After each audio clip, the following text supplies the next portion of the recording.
Leave me alone! Pengangguran. Sumpah, makin kesini Genji selalu diteror dengan gambaran masa depannya nanti, khususnya dari segi pekerjaan atau nyari duit. Dari hasil data yang sekarang aja, terlihat pengangguran terbanyak itu diisi oleh para Genji. Tambahnya lagi, ada berita soal perkembangan AI yang akan mengambil alih banyak pekerjaan. Gue pun sebagai Genji, pastinya khawatir soal ini. Dan kepikiran gitu, masa iya nantinya banyak dari Genji bakal susah nyari duit, terus susah selamanya. Jadi, setelah gue cari tahu dari data, riset, dan kebiasaan para Genji, terus gue cocokin sama beberapa buku dan podcast yang ada kaitannya dengan keberhasilan orang dalam mendapatkan uang atau pekerjaan, gue menemukan adanya kesalahan berpikir kebanyakan Genji yang membuat masa depannya jadi lebih suram dari generasi sebelumnya dalam mencari uang atau pekerjaan. Jadi apa aja sih kesalahan berpikir itu? Terus gimana caranya mengubah pola pikir itu supaya masa depan kita lebih baik? Selamat datang di segmen Malafakta, so simak videonya sampai habis.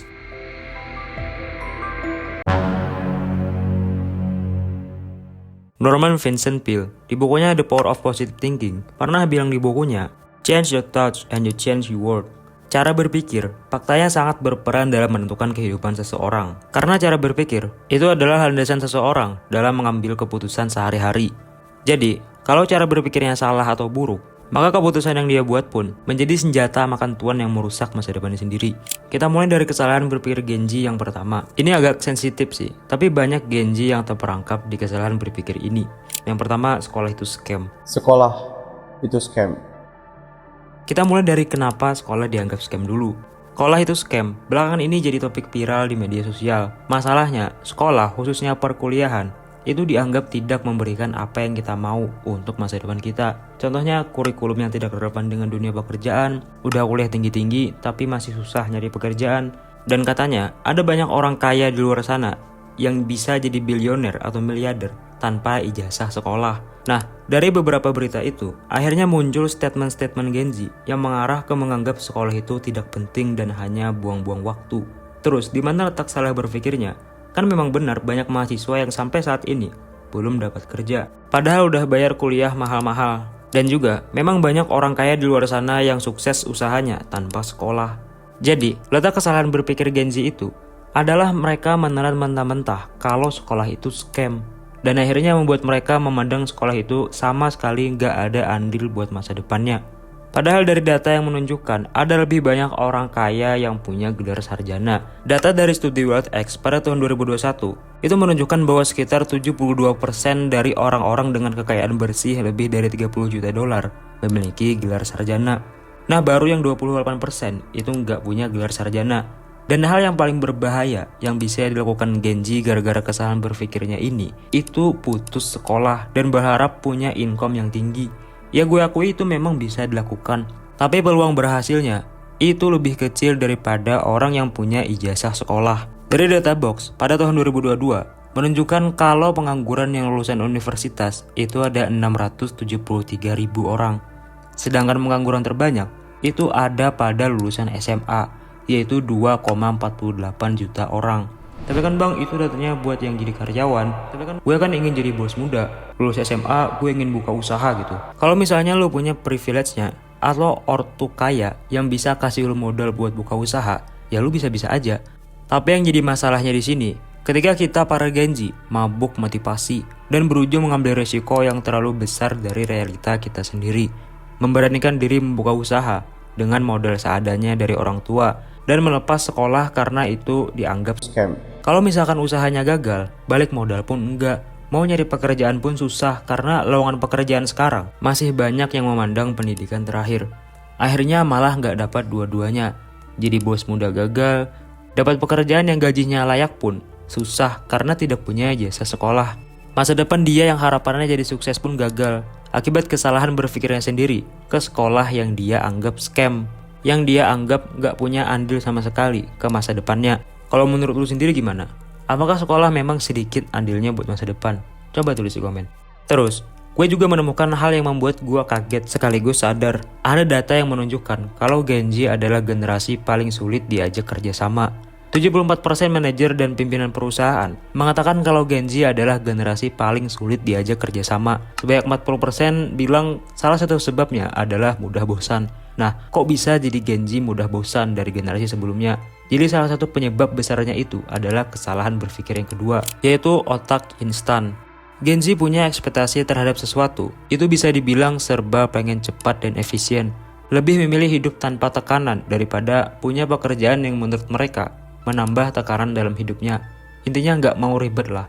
Nah, cara berpikir ini menjadikan mereka lebih cepat bosan akan sesuatu karena selalu berharap hasilnya akan datang lebih cepat. Sebelum lu menyalahkan Gen Z itu sendiri, sebenarnya ada faktor eksternal yang membuat Gen Z punya cara berpikir instan ini. Otak instan atau cara berpikir mau instan ini gak muncul secara tiba-tiba, melainkan muncul karena Gen Z tumbuh di era yang memang serba instan atau serba dimanja oleh teknologi dibandingkan dengan generasi sebelumnya yang apa-apa harus lebih ribet dari Gen Z ini.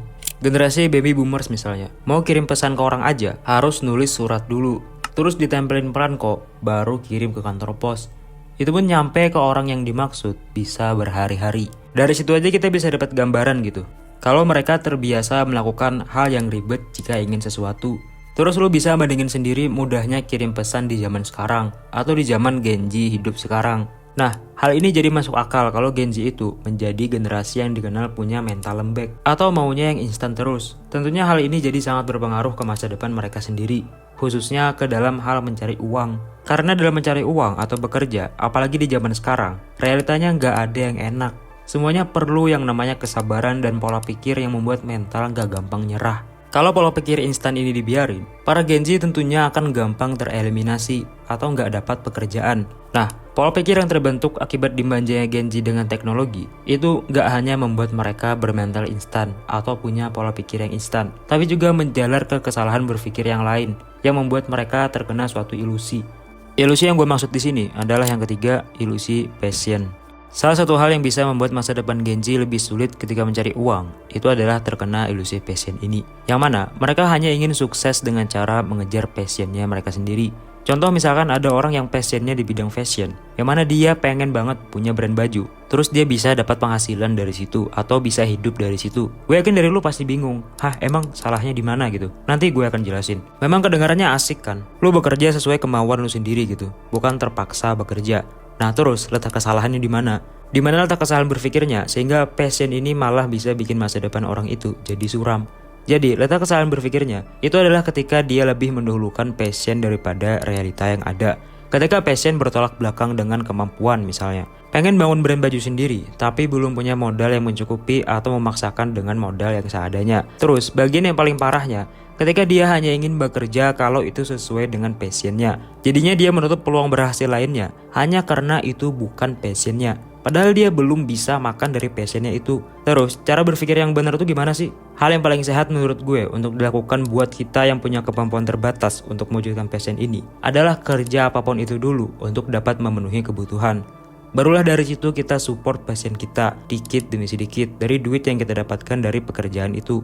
Inti dari masalah passion ini sebenarnya adalah ketika seseorang memaksakan untuk hidup dari passionnya dan menolak peluang nyari duit yang lain hanya karena itu bukan passionnya. Akhirnya Gen Z yang punya pola pikir begini hanya makan dengan ekspektasinya sendiri. Jika menurut lu ada yang kurang atau mungkin menurut lu gue salah dalam memandang passion ini, silahkan komen dan kita diskusi di sana. Nah, kesalahan berpikir berikutnya, gue pengen lu dengerin baik-baik agar nggak salah paham dan supaya komenan di video ini nggak banjir hujatan. Karena poin ini agak bertolak belakang dengan perspektif orang-orang dengan kehidupan. Jadi yang keempat, standar work-life balance. Jadi data menunjukkan kalau Gen Z itu terkenal punya cara pandang tersendiri ke pekerjaannya, yang biasanya mereka bilang work-life balance. Padahal bagus kan hidup balance gitu, seimbang. Tapi kok bisa cara berpikir ini bisa menjadi sebab Gen Z susah cari uang atau bekerja di masa depannya? Terus emangnya hanya Gen Z ya yang punya pandangan ke pekerjaan yang kayak gini? Nah, generasi sebelum para Gen Z itu memiliki cara pandang terhadap pekerjaan tuh berbeda.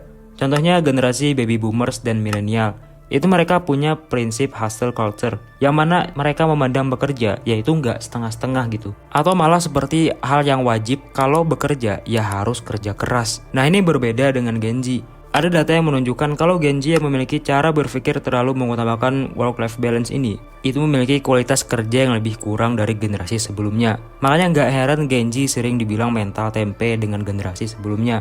Karena cara berpikirnya dalam memandang pekerjaan lebih mengutamakan keseimbangan atau bahkan lebih mengutamakan kenyamanannya dulu. Padahal menurut gue, loker atau pekerjaan apapun di detik ini yang upahnya sesuai dengan harapan Gen Z, itu nggak ada yang nggak nguras banyak tenaga. Nah, hal inilah yang membuat Gen Z yang punya cara berpikir ini susah mendapatkan pekerjaan. Karena ekspektasi dan realitanya terhadap pekerjaan itu nggak nyambung atau nggak ketemu. Gue pernah mikir gitu, kenapa ya Gen Z punya ekspektasi bekerja kayak gini? Apakah karena terlanjur dimanja dengan teknologi? Atau memang ada faktor lainnya gitu? Menurut lu, kenapa Gen Z bisa punya standar work-life balance ini? Coba kita diskusi di komentar. So, sebenarnya Gen Z itu sangat-sangat mungkin atau bahkan lebih besar kemungkinannya buat jadi lebih kaya dari generasi sebelumnya kalau mereka mau berbenah. Menurut gue, dimulai dari cara pandang kita ke pendidikannya dulu. Ya memang kita nggak bisa menolak fakta kalau pendidikan kita di Indonesia masih terbilang kurang baik dan merata. Tapi juga kita nggak bisa menolak kalau budaya lowongan kerja di Indonesia masih banyak yang perlu ijazah sekolah. Kita memang nggak bisa 100% berharap ke pendidikan formal untuk memperbesar peluang kita mendapatkan pekerjaan yang kita mau. Kita atau khususnya Gen Z perlu punya skill yang relevan di zaman sekarang supaya peluang kita dapat pekerjaan yang layak itu menjadi jauh lebih besar. Internet dan teknologi sudah memfasilitasi kita para Gen Z. Tinggal kesadaran diri, mulai mengubah cara berpikir yang terlanjur manja akibat kemudahan teknologi. Kayak punya pola pikir instan dan hanya bekerja kalau sudah sesuai passionnya. Gue lupa dapat quotes ini dari mana, tapi ini sangat relevan dengan pembahasan kita. Dunia nggak akan mengikuti kemauan kita, tapi kitalah yang harus beradaptasi dengan dunia. Jika menurut lo ada yang kurang atau salah di video ini, gue sangat berterima kasih kalau lo nambahin dan mengoreksi gue di komentar. Itu aja untuk video kita hari ini, semoga bermanfaat dan semangat.